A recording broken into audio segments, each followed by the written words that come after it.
Pod SaaS, where we're putting the SaaS back in sassy. Sponsored by LeadrPro, where you can book demos with target customers on demand and fill your sales pipeline instantly. Hey everybody, welcome to another episode of Pod SaaS. I am your host, Chris Sheng, and today we have Larry Dunivan from Namely. How's it going, Larry? Doing great, thanks. Appreciate being here. Yeah, thanks for joining us. Where are you coming to us from? I'm in New York City. Oh, awesome. What part of the city you guys at? I'm in Midtown, 29th and 5th. Got it. Are you guys, are you in the office or are you guys now fully kind of distributed? Yeah, we're fully remote now. Got it. Cool.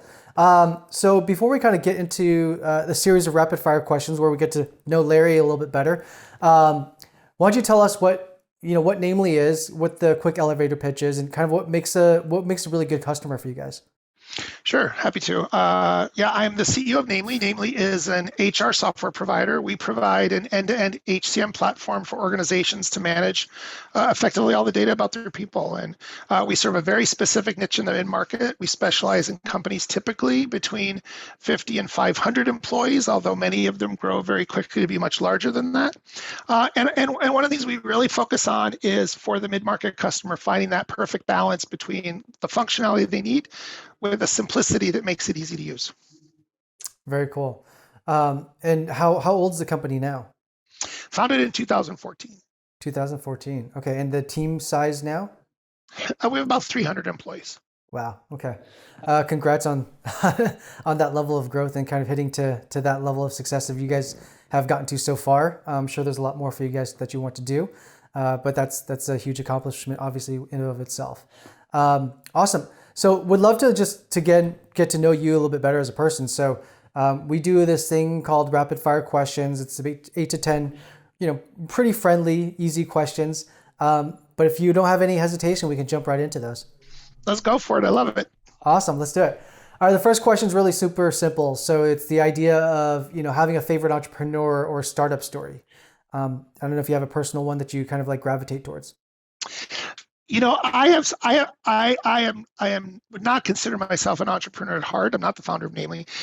So I have immense respect for everyone that takes the risk. I was raised by parents that took no risks, declared bankruptcy twice. So as a result, I'm super conservative in many ways as a result, which is also why I've never started my own company.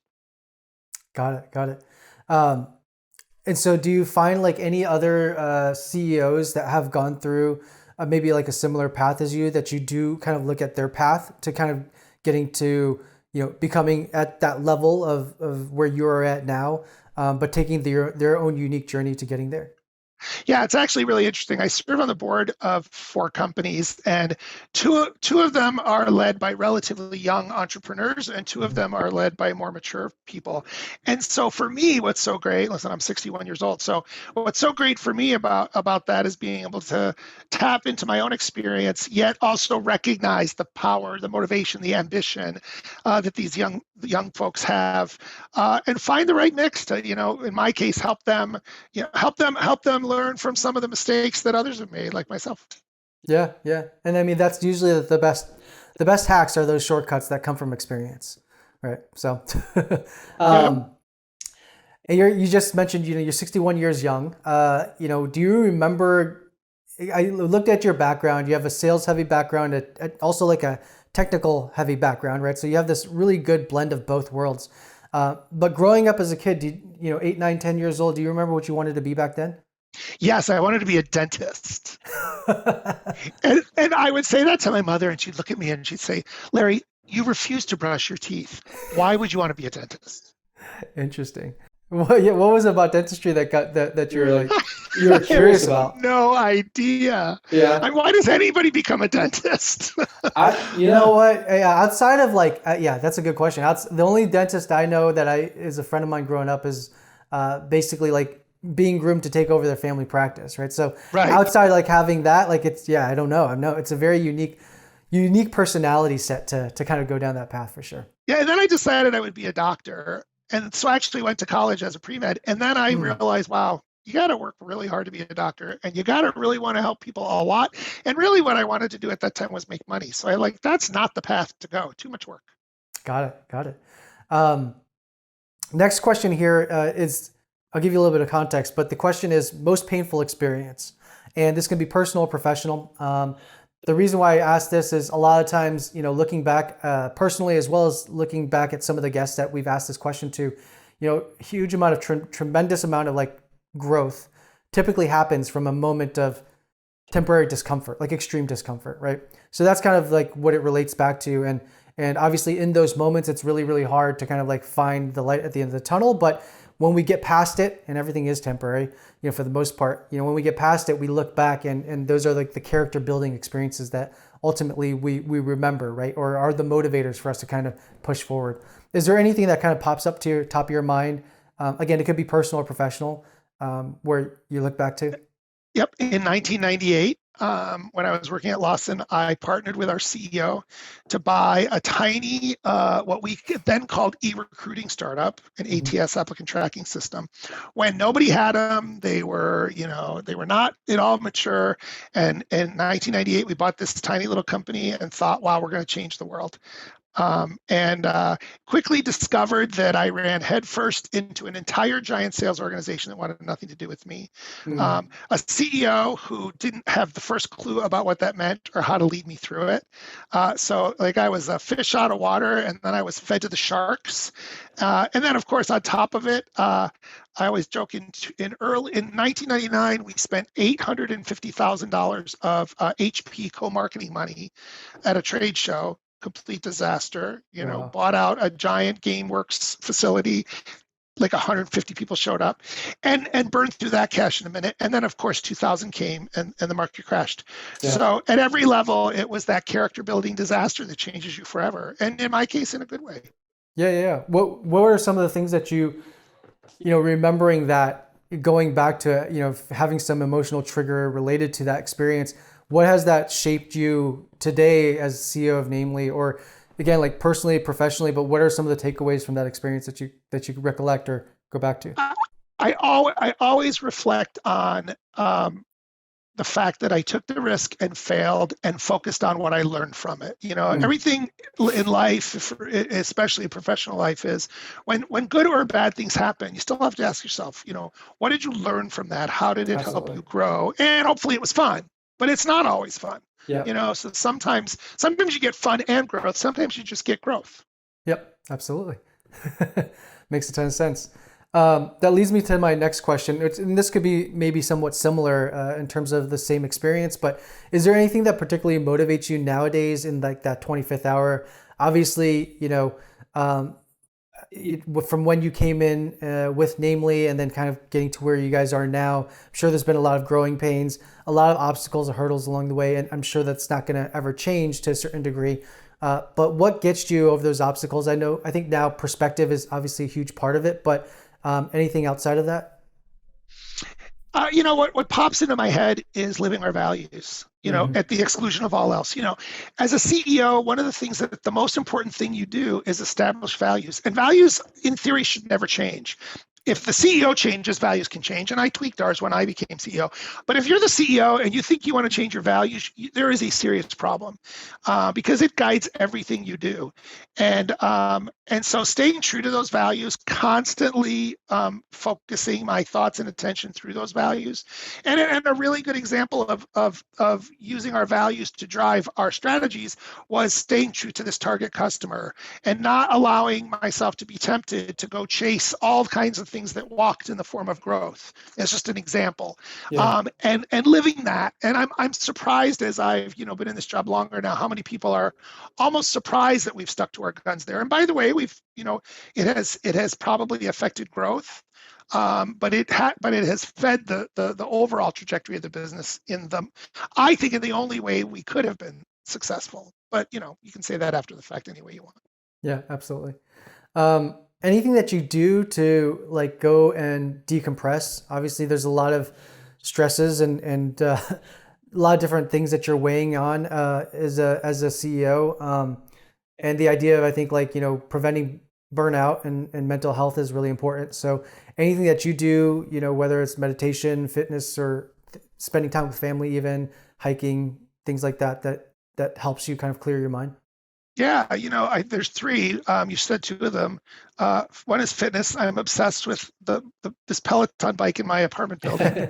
Um, the second is meditation. I meditate every single day. It's something, but it's very new to me. I just started about a year ago Yeah. and had no idea how it could affect your life. It's been just incredibly unexpected, all kinds of unexpected surprises.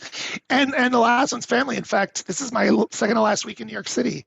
I am moving back home to the Midwest. Both of my daughters have been living in Boston for most of the last 12 years. They're both going to be in Minnesota as of this summer, and so am I. Awesome. That'll be a great little reunion to get everybody back in the same place. Yep. Awesome. Congratulations. That's a great like full circle story of like connecting back your personal and professional into the idea of home, right? I think is really important. I'm a living proof that it's never too late to rethink how you live your life. Oh, absolutely. Yeah, it's never too. And I think it's one of those things that's like super mission critical. Even the idea of meditation, when you talk about that, like that's something that I've also recently picked up in the past 2-3 years. I think a lot of this isn't the only time that's came up, but a lot of the kind of more seasoned, I'd say, like founders or CEOs that I've spoken to have actually picked this up, whether through, there's a guy that was on here that actually picked it up from his son or stepson.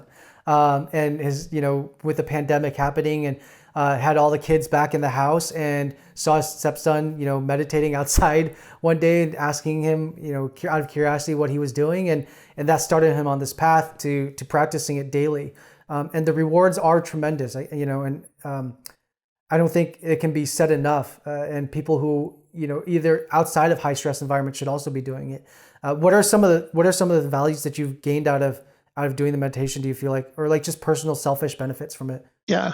Well, I gave my husband the opportunity to say, I told you so, because he tried to get me to do it for 5 years. But it wasn't until I went into therapy that my therapist was like, you should be doing this. Like, yeah, that's what my husband keeps saying. All right, I'll give it a try. I think this will sound a little vague, but I was always in my head and I had no understanding about how to be in my body. And if you understand meditation, of course, the foundational notion of it is to stay connected inside your body, not letting your head just control it. And after literally a lifetime of my head spinning, both trying to do it was incredibly difficult, but then recognizing how it affects you almost immediately in so many positive ways, it was stupefying. And for the first 6 months, I was like, this is crazy. What am I doing? Why am I doing this? It makes no sense. But yeah, it started to click about 6 months ago, and it was profound. Do you feel like you have like a deeper appreciation or like better presence or awareness of the moment? Well, yes, that's not saying much though, because I'm famous for lacking presence. But yeah, for sure. It was very interesting. I was with one of my daughters about 4 or 5 months ago, and she just made this kind of subtle comment. She was like, you seem different. And she couldn't even pinpoint it. And I'd been sharing some of the stuff I was doing, so it wasn't that much of a news, but it was super gratifying for her to be like, I can't quite figure how you've changed, but I like it. Well, that's a good signal, right? Like it's a good direction. Keep doing it. Keep doing the stuff that makes the people really close to you happy. Very cool. Next question here is a little bit more of a personal one, but it's, again, nothing crazy. The rest of these aren't personal? Two more questions real quick, and then we'll dive into the story of how you ended up as CEO of Namely. But one is, what's one of the more ambitious items on your bucket list here? Well, I just finished what was probably the most important. I think you can probably debate it as ambitious, which was to live in a New York City high rise. Oh, wow. And like I mentioned, we're moving out a week from Monday, and when we moved to New York City, we ended up in Chelsea in a low rise, and it was fine, but it wasn't my dream. And then COVID came along, and our landlord decided to sell the apartment, and so we had to move. Yeah. And it was a once in a lifetime opportunity to live in this magical apartment without, mortgaging my future. Mm-hmm. I got the best deal. I got the deal of a generation on a rental apartment in New York. So that, that's a very kind of shallow is not the right word. It's lifestyle oriented. But it was always really important to me. So it's pretty amazing that we got to do it. That's awesome. Yeah, I mean, that's a good thing, right? I mean, it's it shows a level of accomplishment. I think it's more about the meaning of what that actual action is, right? So it's more about what it symbolizes to you in terms of, whatever it might mean personally. But yeah, I totally get that. And that's great to be able to check that off. Sorry, yeah. And then my landlord announced that they were raising the rent 40%. So that combined with the kids move home, bye-bye New York City. Yeah, and I'm sure, for the same cost, you're going to be able to live a 10 times more lavish lifestyle. Yeah, where are we at? That is an understatement. Yeah, exactly. Cool. Last question here is the idea of legacy. Again, it could be a self-serving type of question, but I think like the idea of what kind of impact you want to leave on this world before you leave it, right? I think you're on a great path of being able to move back, spend more time with your daughters, but outside of that, anything else?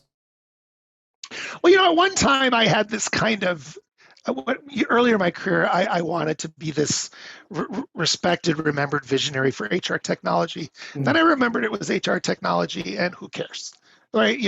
It's kind of a ridiculous notion in retrospect.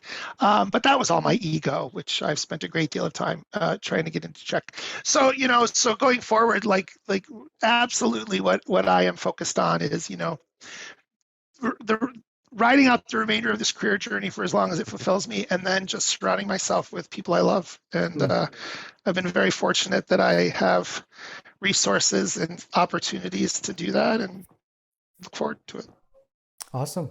Great. Well, that's it up from the rapid fire front.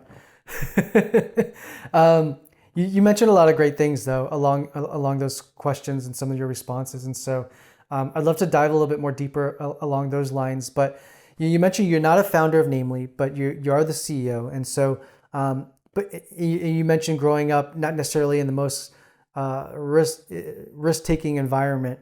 But even then, you did, to me, when you're saying it back in '99, when you co-bought, this HR tech solution, right? Like that's a risk, right? That you put yourself out there to a certain degree, maybe not starting it from day one, but definitely like in terms of like making the acquisition, kind of like jumping in,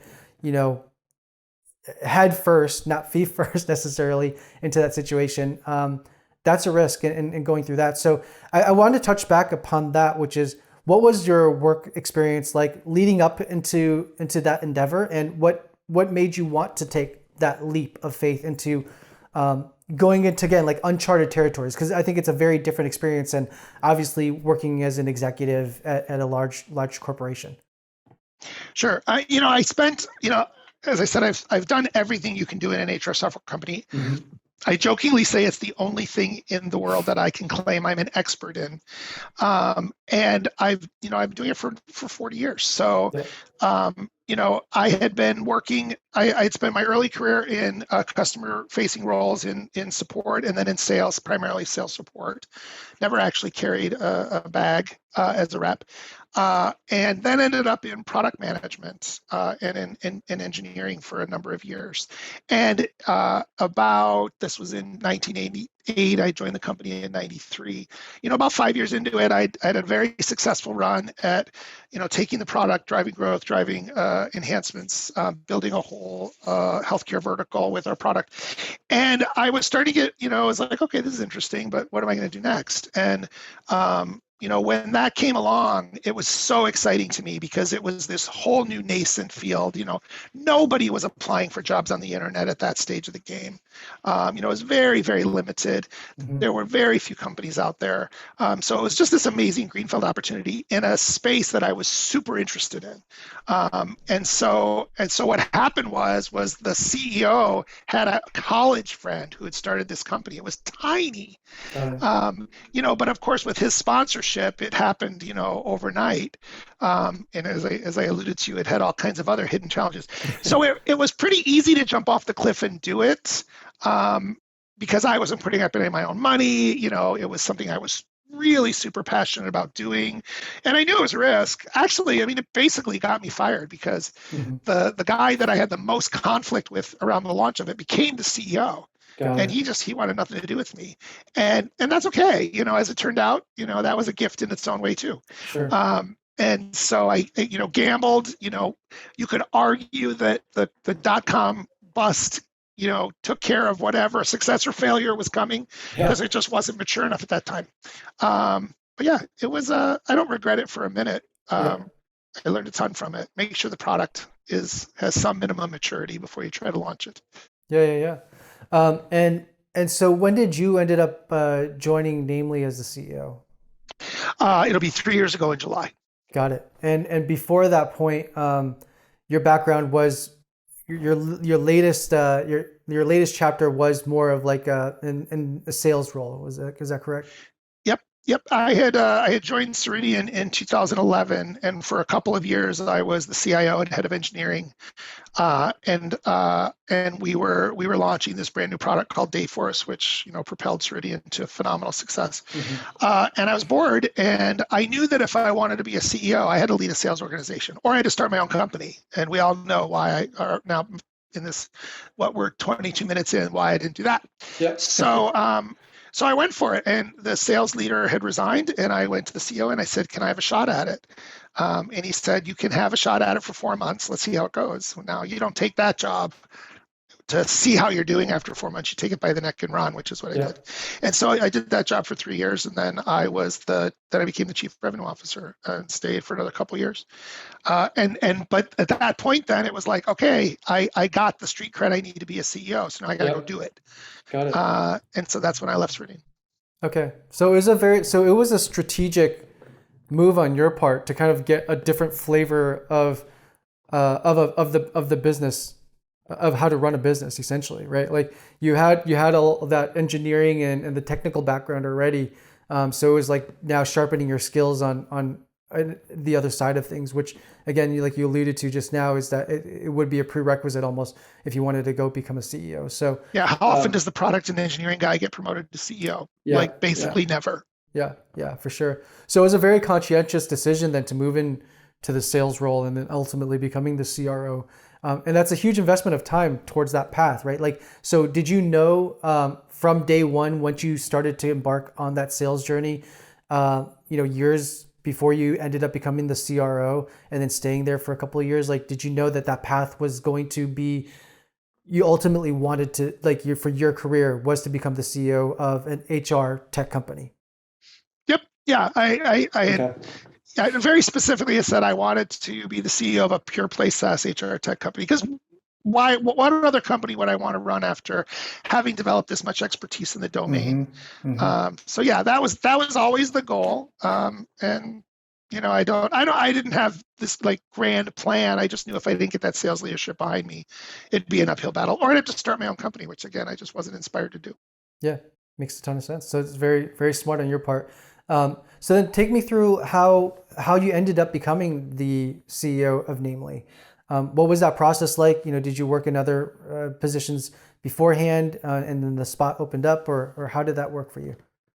Yeah, it's a funny story actually. So while I was after I left Ceridian, I took a few months off, and one of the things I did is I joined the board of a company led by a growth equity firm called Guidepost Growth Equity, and they introduced me to a company called Think HR and asked me to help them do the due diligence on the investment, which they ultimately did, and then asked me if I would take on the executive chairman role, which I'm like, sure, sounds like fun, and also do some go-to-market consulting to help them get off to a good start. Well, as sometimes happens,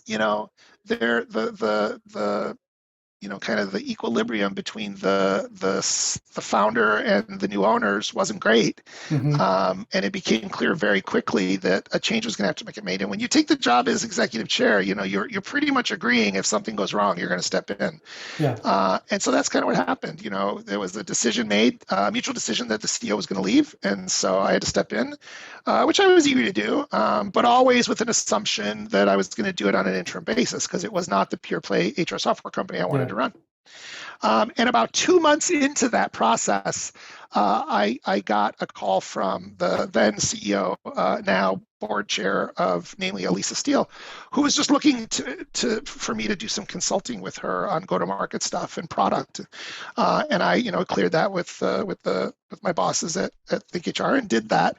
And then she was like, "Wow, we really need you here." And I said, "Well, that's great. Please don't take this the wrong way, but there's only one job here I'm interested in." and it's yours. And she's like, well, that's interesting timing because, I live in San Francisco. This is a New York company. I'd like to think twice about that. And I said, well, I'd like to run a company in New York City. So that sounds perfect. Wow. Strange, isn't it? Yeah, call about destiny. And then in parallel, I convinced our biggest competitor at Think HR to be acquired so that he could take over running the two combined businesses. So it really was perfect. It literally transitioned in the same week. It was weird. Wow. Okay. So from the moment of talking to Alyssa to then moving into this role, how long was that? The very first conversation I had was in December. It got serious in the late January, and I joined in the middle of July. Okay. So like about 6 months from that first conversation. Okay. Interesting. Interesting. And so from that point on, you came in, took on the CEO role. What were some of the things that you had expected? Maybe some of the things that you didn't expect, maybe is more important when you ended up taking on that role.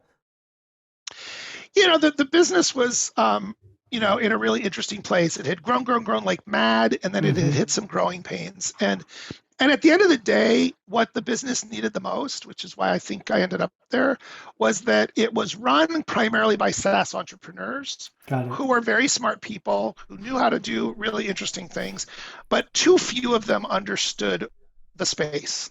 Too few of them understood HR technology and what customers needed. The voice of the customer was not well articulated. And so that created a whole range of challenges for the business, especially in terms of maturity. So clearly, I could do some of that stuff with my eyes closed. But the greatest thing about a job like that is you can assess the situation, you can listen to people talk, and you can surprise them. I did that over and over again in the early days by how quickly I understood the problem because they weren't used to executives who did. But most importantly, then say, all right, you see that? Go do it. It'll make the problem easier. Or here's 5 things you should be thinking about, any one of which would be, a smart move, and 3 of which they'd never heard, and it was interesting and valuable. Like that was the super. I always use the analogy to if you're an expert in a piece of software and a panicked customer who can't get something to work asks you to help them, and go to this page and click this X and change it to a Y, it'll work. That's kind of like the superpower when you have really deep expertise. And so not only did the business need it, but it was super gratifying. And then, of course, I, also worked hard to recruit other people that had some of that same background that maybe the company didn't have as much expertise with. Got it. Okay. So you're basically just leveraging, your decades of experience in this space and then bringing that to already something that was somewhat decently developed. At least on the technology side, it seems like, smart founders, smart SaaS founders, but again, like understanding the true pain points of the customer. There might have been a disconnect there because they don't have that domain expertise that you had. So that's kind of seems like what you brought to the table, and you're able to resolve quite a few of those things fairly quickly. It's almost like the missing piece of the puzzle to kind of like unblock them from this continued path of growth and success, it seems like. Yeah. The analogy I prefer to use is the plucking of low-hanging fruit. Yeah, there you go. Was there any challenges in kind of, I don't know if you felt like you had to re-steer the ship, or it was just kind of like, taking control of the reins and then just pointing it now in the right direction from your experiences, and then having almost like, I think a lot of traditionally like founders are kind of like feeling like they're venturing off into, again, like uncharted territories, but it seems like maybe just based on your experience and background, you're pretty confident in terms of the direction you guys are going, and seemingly like how to actually unblock a lot of the issues that were there when you first started. Yeah, I think that one of the challenges you always face when you go into a new business is, first of all, how well articulated was the strategy, and a lot of the fundamentals of the strategy were exactly right. My predecessor had already kicked into motion some of the key things. What I had to do was kind of help people understand those things that people thought were just kind of smoldering issues. I see. Which were in fact 5 alarm fires. Yeah. Like, you don't understand what a big deal this is. sorry for the banging. They are building a 110-story building across the street, and they are Okay. digging this giant hole. So you think this is smoldering, but it's on fire. Yeah. And here's why you're not seeing it. I understand why you're not seeing it, but get the fire extinguisher out Yeah. now. Yeah. Stuff like that. Yeah. Absolutely. And then really also having to kind of shock the culture by saying, guys, all of this kind of creative breakthrough stuff is great. We'll continue to do some. But these fundamentals need to be better met, and we're going to have to step back until those are fixed, redirect some of those resources away from that stuff. And sometimes that's hard for people to accept. And that honestly, especially in the New York City engineering culture, when you have all these people, doing all this greenfield stuff, that was culturally challenging. Yeah, for sure. I mean, I think that's obviously like one of the bigger roles. When we talked about values, it's one of the trickiest things as a CEO from these conversations seems like people management, the managing of personalities, right? And it's an art to be able to do that in a way that maximizes productivity, but also trying to maximize the idea of happiness and purpose for the whole team. So has there been anything like I know when you first came in, you had some experience in this kind of like in this leadership role before, but now it's on a grander scale, it seems like. And so, do you feel like you had enough reps, at on the smaller scale to kind of give you, again, confidence, I guess, in the CEO role to like know how to know that these are some of the things I'm going to have to look out for. Maybe they are, maybe they're appealing to some of my strengths, but also more importantly, these are some of my weaknesses. And how do you solve for some of the weaknesses going into it? Was that something you're like you identified quickly and were hiring against, or is that something you're looking at yourself internally, being like, hey, I need to step up my game in these areas? Well, a little of both, and then the third one was, you got to fake it till you make it. I think that, when you're a CEO, and I had a ton of experience running, the business parts of software companies. I had no experience. I had a fair amount of experience with M&A, although we weren't doing much. But I had no experience with investors and cap tables and financing, and so. A ton to learn there, but I had a really supportive CFO who helped me along. But you just, you're there, and I was like, all right, I don't have any idea what this is. So you got to have those people you can ask the stupid questions to, who you can trust and want to help you develop that expertise. Which is why, as part of my coaching with leaders, I'm always very deliberate. It's like, you bring somebody in a new role. It's like, listen, every stupid question comes to me. No, there's no such thing as judgment around the questions you think are stupid, and you will feel like they're stupid, and so I think that that's certainly one of the things I learned. And I think also, you just have to lead people. You have to help them understand why both what we're going to do is exciting for its potential, as well as help them understand why, when something is not as exciting, why it's so important to do it. And both of those things have to align to values, or it's very hard to rally people around it. That's absolutely critical for sure. Has there been anybody along this journey in this new role as the CEO, given the size of the company and where you guys are at today, where you go and have a mentor or seek advice from, or a plethora of people, whether it could also be maybe like the board members or investors and stuff like that. They can also be sometimes good resources, but anybody that you go to for that? I mean, our board members have been phenomenally supportive, both personally and professionally, around that journey, and that's made a huge difference. Not that they particularly are helpful in the day-to-day stuff, but just knowing they're there and knowing they support you and they trust you is a big deal. I've worked with a coach on and off, which is more like a therapist, to be perfectly honest. Most good coaches have been therapists in their career. And then I have a network of other folks. A guy whose company I bought a number of years ago, who became an investor, he was my go-to guy for the stupid questions. Like, all right, this cap table thing, I don't have a goddamn idea what I'm talking about. Can you walk me through this? And he would do it, which was great, because it was nobody related to, namely, I would never have to worry about it. And Wally would always be there for me to take that phone call. I got 7 stupid questions. You got 15 minutes? Yeah, no, that's really important to have those people, because it can be a very lonely journey. And if you don't, if you don't have those resources of just people who can help you, I think like answer the stupid questions, because we all have them. It's an uphill battle. It is not a lonely journey. It is the loneliest job I have ever had. Yeah. Yeah. And that's the thing that I hear a lot of, is just, it's a lonely journey because the buck stops with you. You're kind of also like in this middle ground, which is like you have to lead the ship and you have everybody that's following you as the employees of the company, but then you also have to, you're almost like an employee to the investors and the board, right? So you have to like then report to them, and they're looking at you and judging kind of your performance based on that stuff too. So it's it's like that. It's a weird thing where people, I think, have a misconception around, oh, CEO, great, you're the boss. But at the end of the day, it's really not run like that. There's still always, somebody to answer up to. And even if it boils down to just answering to the customer, like that's, in and of itself, like its own responsibility. There's only a handful of times where you actually have to go get your board to approve something. Yeah. Otherwise, you're on your own. Yeah, for sure. And last question here, I think, kind of as we wrap things up, is, you've been the CEO now of Namely for just a few years, right? Like, where do you foresee yourself as well as the company in the next 5 years? Is it kind of like just all heads down? Do I know you guys have built a really strong niche in the mid-market segment. Is that something that you guys are looking to, move upstream on and or even downstream on, in terms of like where you guys see expanding markets, or what does that look like for you?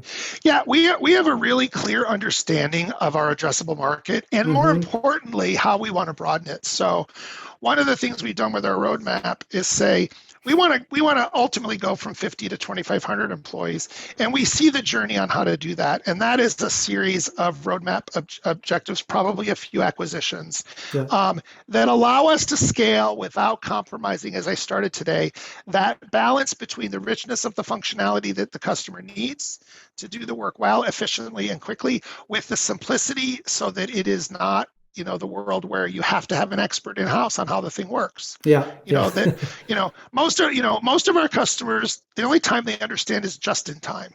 And in a world where you have to have an army of support people to teach and do how-to kinds of support calls, which we all know doesn't work, you got to find that perfect balance. And until we do, we don't move up market. Yeah, we probably won't go down market, but that's for a variety of different reasons that aren't that interesting. Got it.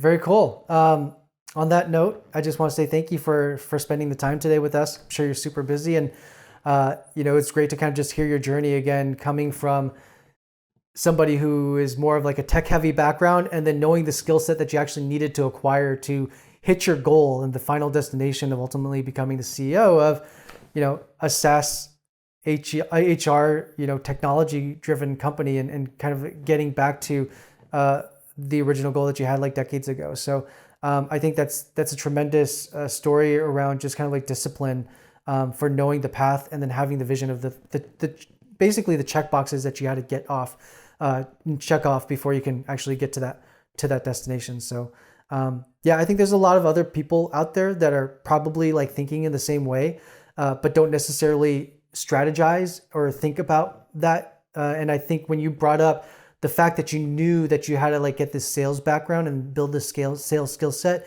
and not only build it, but like ended up becoming the CRO, right? Like, I think that's a very, obviously you basically got to the top of what sales could be within an organization to a certain degree too. So it just speaks, I think, a lot to the discipline that you have to kind of make sure that you had everything to be prepared for this. And it's amazing to see that you're in this position now, and I can't wait to see the success and where you guys grow into the next few years from now. Thanks, Chris. Thank you so much.